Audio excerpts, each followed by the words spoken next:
Fala pessoal, vamos dar aqui continuidade à nossa função psíquica memória, falando aqui um pouco mais das alterações qualitativas. Eu sei, essa função psíquica especificamente é bem grande, mas vocês estão vendo aqui a utilidade dela na prática e é isso aqui também que a gente vai continuar trazendo para vocês. Lembra que a gente está fazendo uma série sobre exame psíquico, então dê uma olhada também nas outras funções, tá? Porque elas vão se complementando e uma vai puxando a outra também e, obviamente, fica mais fácil de você entender. Então bora lá, pessoal. As alterações qualitativas da memória. Então são praticamente alomnésia, paramnésia, criptomnésia, a déjà vu, o já me vi e a equimnésia.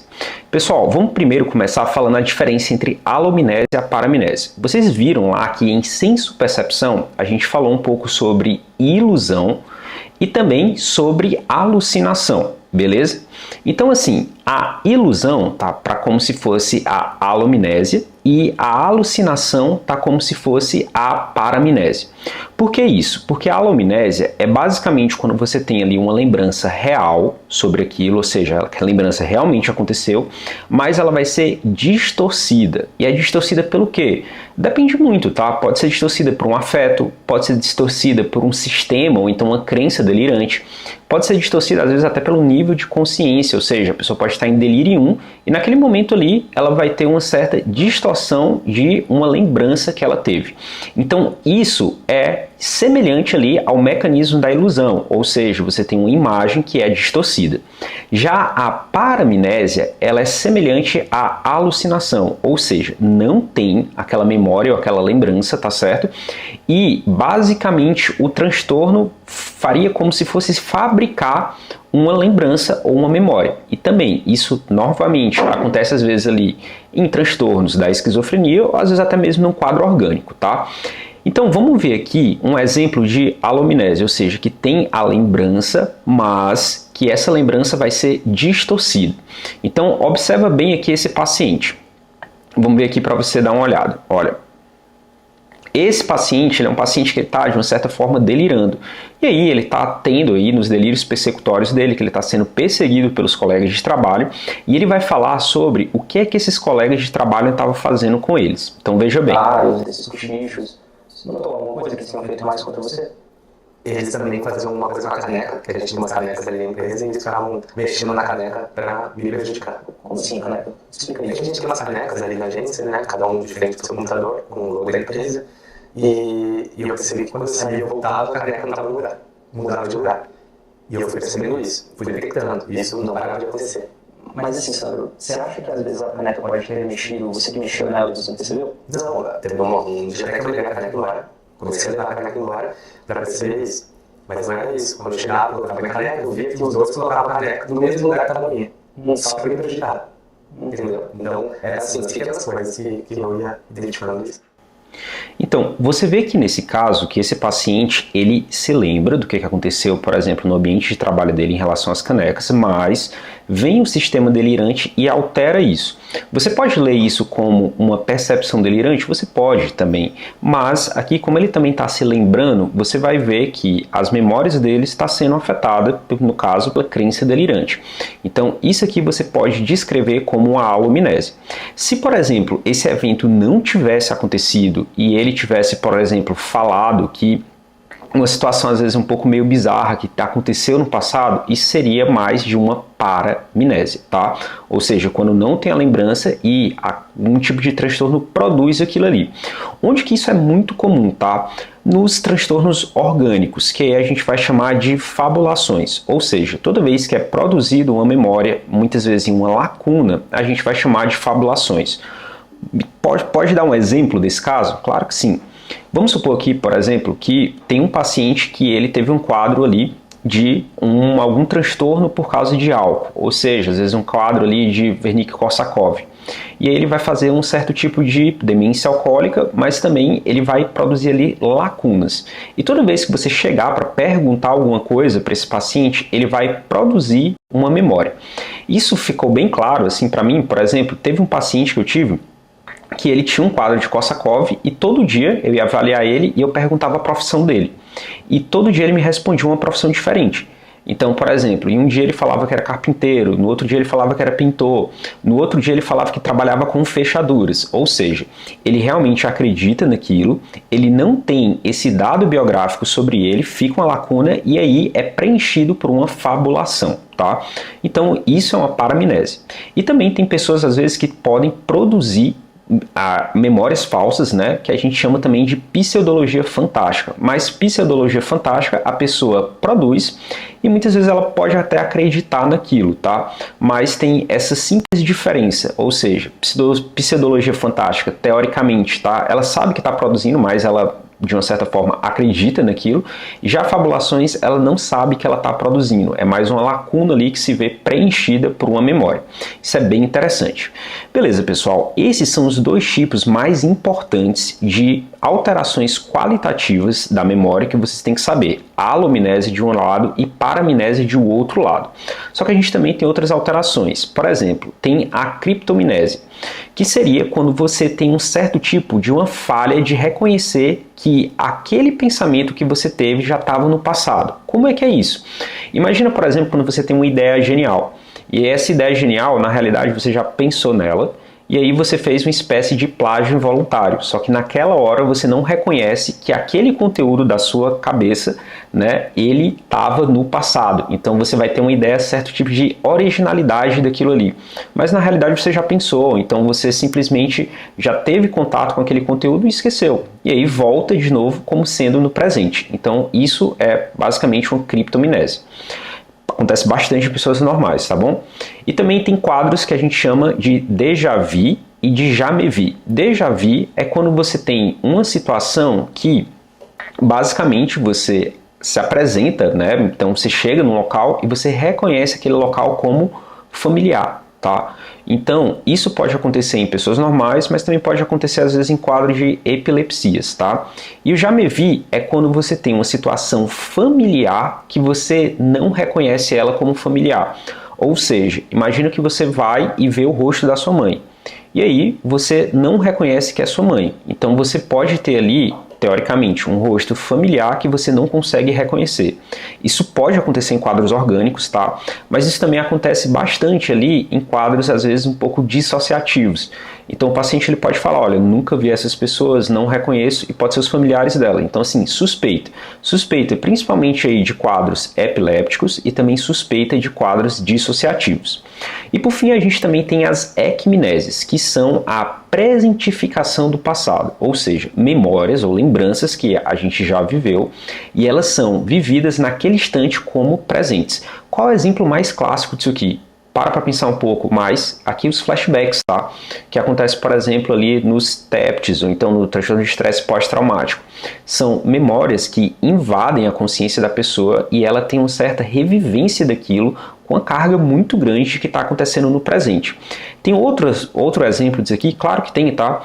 Então, por exemplo, experiências às vezes de quase morte, que a pessoa fala que o filme da vida passou diante dos olhos dela. Isso é uma ecmnese, tá? Também acontece às vezes no quadro de intoxicações. Então vamos supor que a pessoa foi lá, tomou um cogumelo e aí ela começa a se lembrar de coisas do passado, mas que são vividas com a intensidade do presente. É aí um novo exemplo de ecmnese. Pessoal, essas são as principais alterações qualitativas da memória. E a gente vai aqui, obviamente, passar um pouco para vocês como é que você examina a memória de um paciente, tá? Primeira coisa é que você pode tanto conversar com ele, e aí ele vai te dar uma narrativa que é meio desorganizada, ou seja, você vai ficar às vezes sem compreender muito bem o que o paciente está falando, ou ele não consegue trazer para você os eventos de numa certa ordem temporal. Quando o paciente ele não traz, às vezes, um relato muito linear, você tem que suspeitar que está acontecendo alguma coisa com a memória, justamente porque ele não consegue organizar os eventos, tá? Ele não consegue pôr na hierarquização do tempo o que veio antes e o que ocorreu depois. E isso passa para a gente como um relato desorganizado. Uma outra forma também é na observação comportamental do paciente. Por exemplo, o paciente ele pode perder objetos, porque ele não se lembra onde é que ele deixou. Ele pode se perder em relação a locais, então ele pode não reconhecer às vezes o consultório, ou então como que ele veio parar ali, ou às vezes até em situações, por exemplo, que aquela situação ali ele não sabe reconhecer que é uma consulta, tá? Você vê isso muito em quadros de delírio 1 que afetam a atenção e consequentemente também a memória.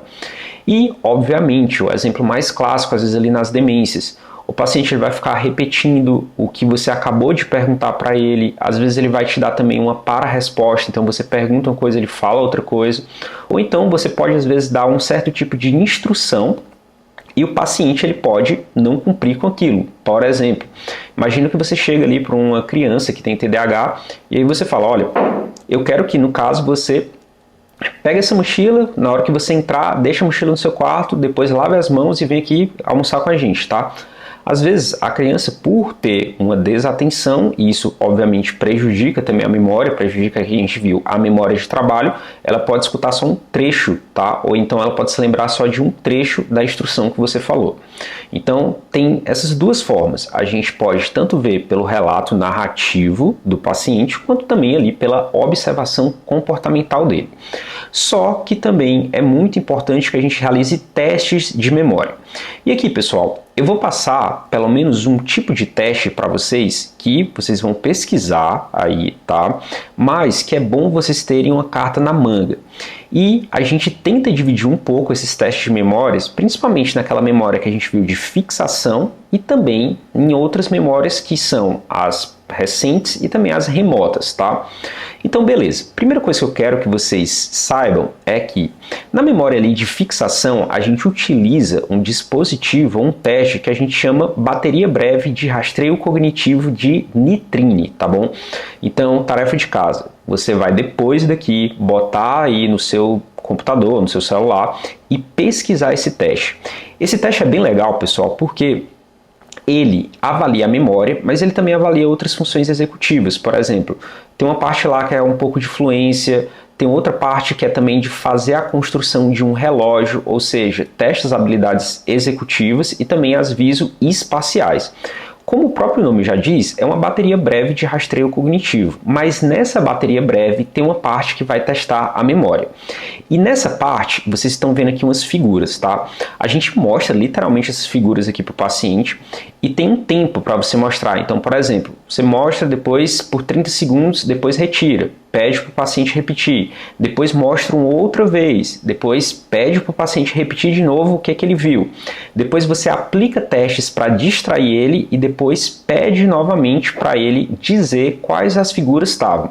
Então, é uma série de figuras que você vai mostrando, uma série de testes, e isso aqui vai justamente avaliando no paciente se ele está conseguindo ter uma boa memória de trabalho, se ele está fixando e se ele está aprendendo com o padrão ali que você vai mostrando e retirando a figura.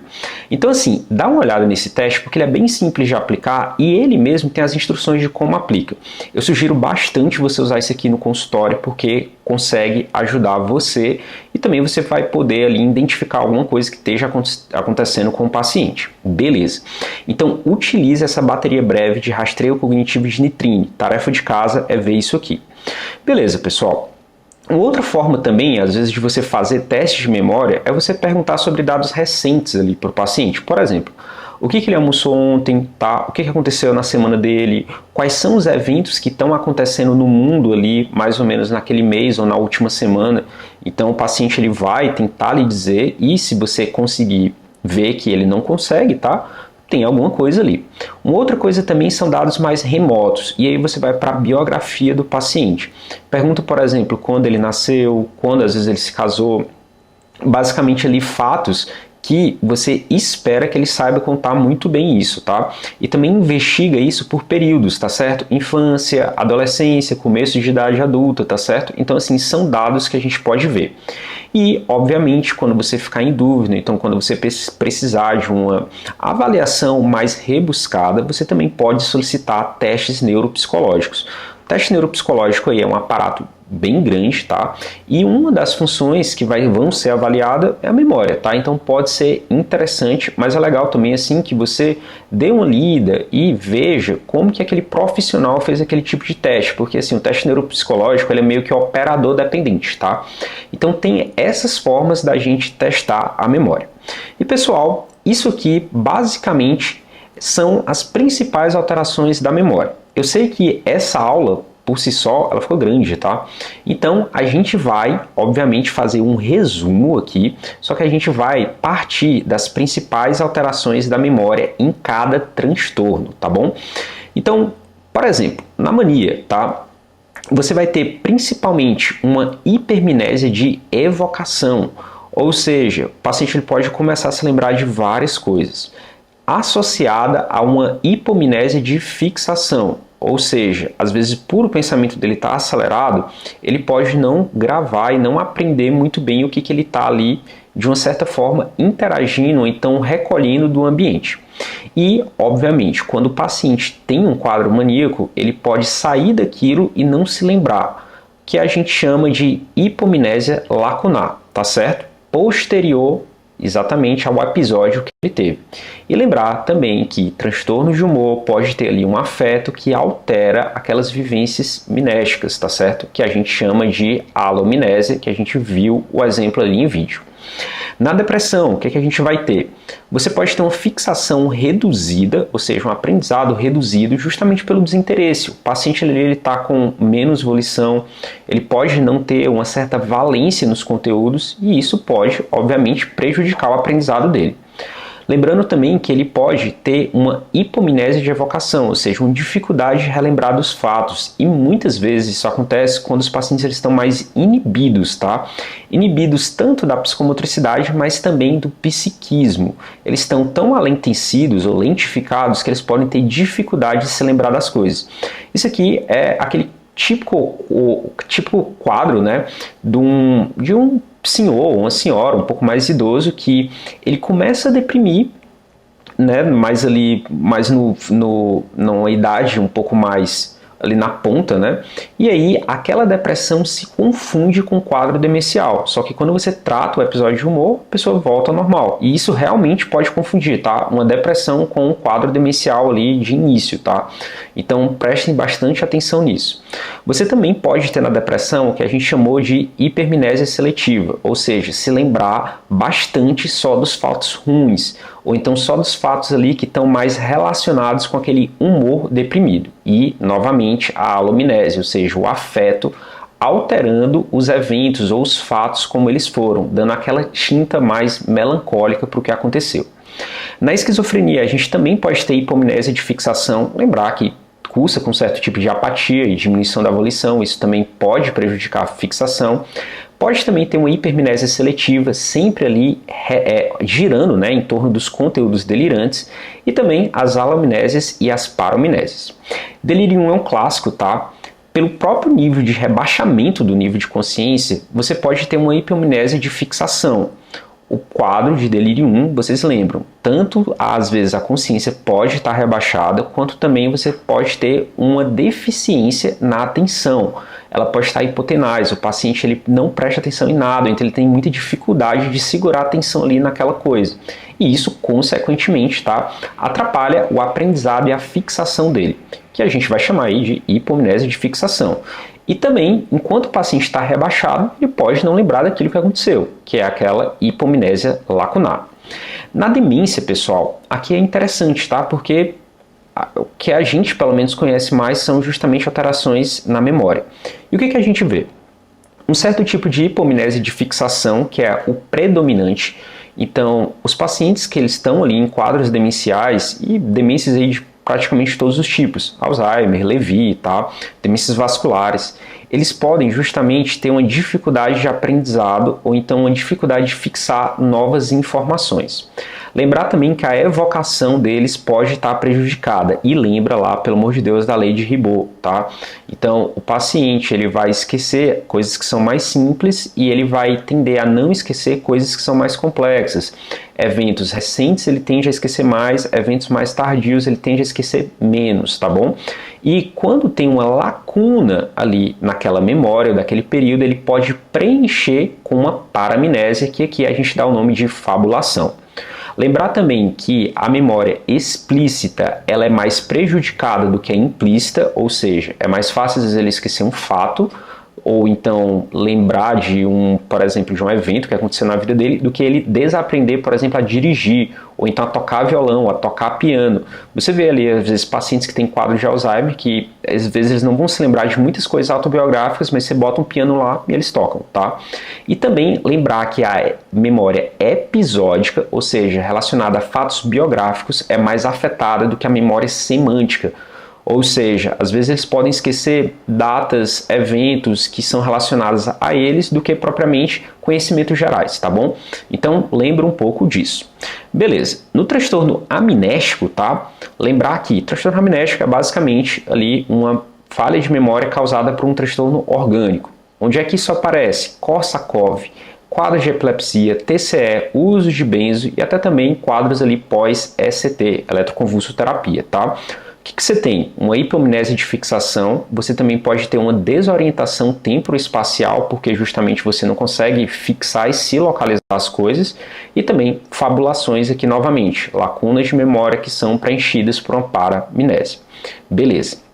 O que acontece em quadros de déficit intelectual e também de autismo? Lembra lá, pode atrapalhar a memória de fixação, mas também tem aquele quadro de hipermnese de fixação, que são aquele que a gente disse do paciente, por exemplo, ver uma foto, se lembrar absolutamente de tudo daquela fotografia e desenhar aquela fotografia ali de memória, tá certo? Então, isso pode acontecer. São as chamadas ilhas de habilidade, tá certo?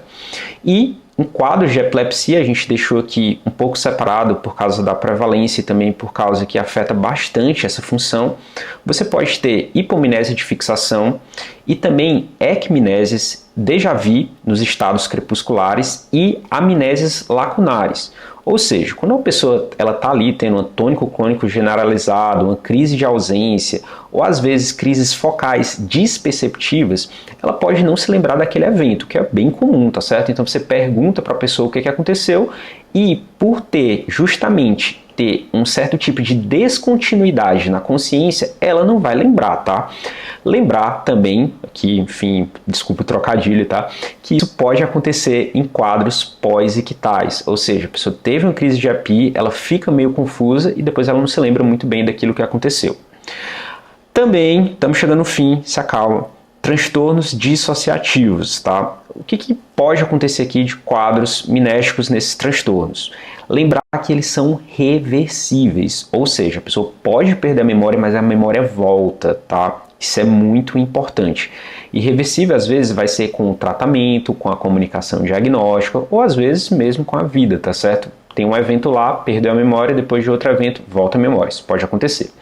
Lembrar que elas podem ser tanto seletivas, lacunares ou generalizadas. Pode acontecer os três tipos.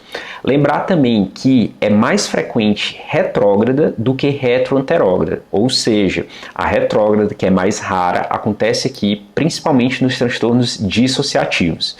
E também uma importante característica, geralmente inícios e fins súbitos.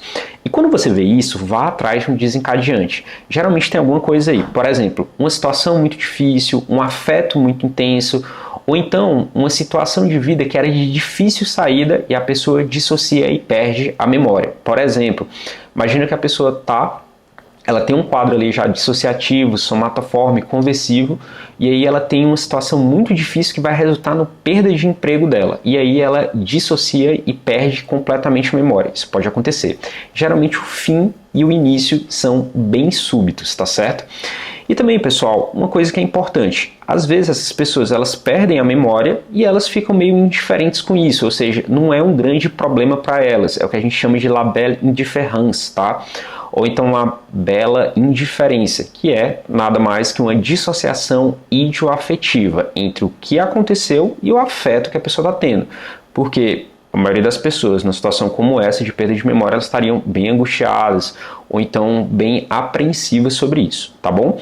E por fim, a gente tem também o TEPT, tá? Que a gente tem uma uma hipomnésia lacunar, ou seja, a pessoa ela pode, às vezes, esquecer do evento, ou ela pode também lembrar demais daquele evento, e também as ecmnésias, que são os famosos flashbacks, tá? Que a gente viu, que é uma alteração aí qualitativa. E pessoal, a gente chegou aqui no final dessa função. Se você está curtindo esse tipo de conteúdo, deixa aqui no comentário, tá bom? E também lembrar que aqui é psicopatologia descritiva. Se você quer se aprofundar mais em outros tipos de psicopatologia, isso com certeza vai acrescentar muito na sua prática. Vê o link que a gente deixou aqui, tá? tem ali embaixo, aqui no mais, geralmente vai estar o link do nosso curso de psicopatologia. Você clica lá, vai ser direcionado para uma página. Nessa página você vai ver, a gente vai dar todos os detalhes e, obviamente, se você quiser estar junto conosco, ter o nosso acompanhamento e aprender mais psicopatologia, dá uma olhada lá e vê se é para você. Um abraço e até a próxima.